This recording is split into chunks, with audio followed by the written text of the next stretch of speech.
दो तीन ऐसे फैसले थे जिसमें धुआंधार बैटिंग की शुरुआत आपने की और आपकी छाप दिखी उन फैसलों में, चाहे अनुच्छेद 370 है, 370, 35A का हटना हो या CAA का लाना हो। इन पर मैं बाद में चर्चा करूंगी क्योंकि MHA की गाइडलाइंस आज ही आई हैं कोरोना को लेकर, इसीलिए मैं उसके साथ शुरुआत करना चाहती हूं क्योंकि आपकी नजर से सभी लोग समझना चाहेंगे कि कोरोना काल में जब हम लॉकडाउन 4 के बाद अनलॉक 1 में जा रहे हैं तो उसका अर्थ क्या माने देश, क्या है सरकार की सोच, क्या अब आप लोगों पर छोड़ रहे हैं कि वो सावधानी से चलें तो सुरक्षित रहेंगे? देखिए अन्ना जी, आज तक आजाद भारत में जितनी भी महामारी आई या जितनी भी कुदरती आपदाएं आई, इसमें सरकारें लड़ी हैं। इसके खिलाफ सरकारें लड़ी है, अच्छे से लड़ी है। मेरा ये दावा नहीं कि सिर्फ नरेंद्र मोदी सरकार अच्छा काम कर रही है या अच्छे से इसके सामने लड़ी, मगर एक परिवर्तन है। हर बार सरकारें लड़ती थी, इस बार पूरा देश लड़ा है।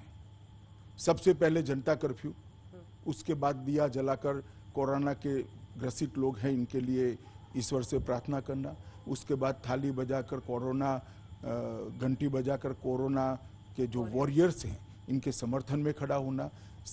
तीनों सेनाओं ने कोरोना वॉरियर्स का सम्मान किया, पुलिस के जवानों ने कोरोना वॉरियर्स का सम्मान किया।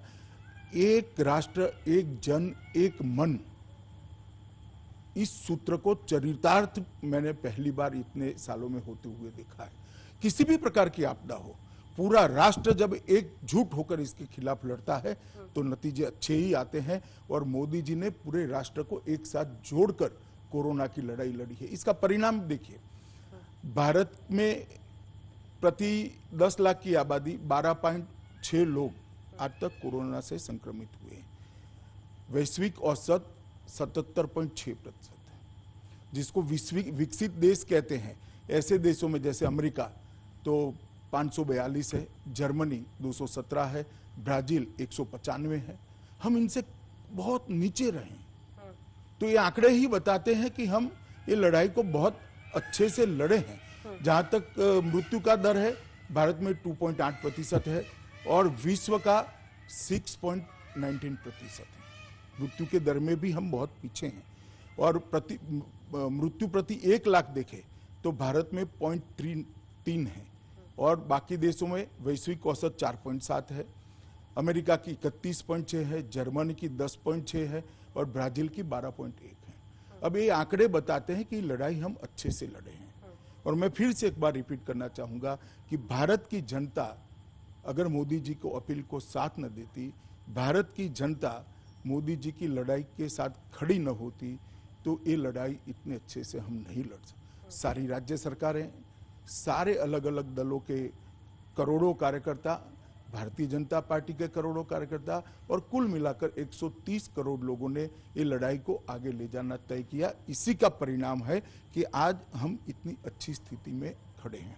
कोरोना का संकट है, नुकसान भी हुआ है, तकलीफें भी बहुत लोगों को हुई है, जान भी बहुत लोगों को गई है, मगर इसको विश्व के सापेक्ष में अगर देखते हैं तो हमें लगता है कि ये लड़ाई मोदी जी के नेतृत्व में बहुत अच्छे से लड़े हैं। आपने लेकिन कहा कि सभी पार्टियों का भी सहयोग मिला और सभी पार्टियों के कार्यकर्ता, सभी राज्य सरकार मिलकर, लेकिन अंदर की बात तो ये है मैं एक बात, कुछ वक्रदृष्टा लोगों को साइड पे रख दीजिए। कौन कौन? मैं नाम नहीं दूंगा, उचित भी नहीं होगा नाम देना, क्योंकि लड़ाई सबको साथ में रखकर लड़नी है। परंतु ये देश का फेडरल स्ट्रक्चर, अलग अलग राज्यों की सरकारें अलग अलग दलों की बनी हुई, ऐसा तो नहीं है कि पूरे देश में भारतीय जनता पार्टी की सरकार है। अलग अलग राज्य सरकारें बनी है, अलग अलग दलों की सरकारें हैं और सब राज्य सरकारों ने इस लड़ाई को अच्छे से लड़ा है। ये बात सही है कि क्योंकि मोदी जी देश के प्रधानमंत्री है और मोदी जी ने इस लड़ाई को बहुत आयोजनबद्ध तरीके से और बहुत संवेदनशीलता के साथ लड़ा है, इसलिए 130 करोड़ लोग आज इनके मुझे लग रहा है कि मेरे क्वेश्चंस को आप प्रीएम्प्ट कर ले रहे हैं क्योंकि आप कह रहे हैं ऑर्गेनाइज तरीके से, और विपक्ष का सबसे बड़ा आरोप अमित शाह जी यही है कि अनऑर्गेनाइज था, अनप्लान्ड था, पीएम ने अचानक लॉकडाउन का ऐलान कर दिया। राहुल गांधी कहते हैं कि पॉज बटन है, फिर अब उन्होंने कहा है लॉकडाउन फेल हो गया है। तो विपक्ष का ये नजरिया है लॉकडाउन को लेकर। क्या वाकई अनप्लान्ड लॉकडाउन था जिसकी वजह से मजदूरों की समस्या हुई? देखिए, मैं प्रवासी मजदूरों की समस्या के लिए भी बाद में डिटेल जवाब दे। पहले मैं ये बात कहना चाहता हूँ, मैंने कहा ना कि कुछ वक्रदृष्टा लोगों को छोड़कर सभी लोगों ने इसको सराहा है। देश की जनता आज मोदी जी के साथ खड़ी है और इसी का परिणाम है जो मैंने आगे आपको आंकड़े कहे। वो आंकड़े बताते हैं कि हम विश्व की तुलना में बहुत अच्छे से लड़ाई को लड़े हैं और आगे पर भी लड़कर विजयी होकर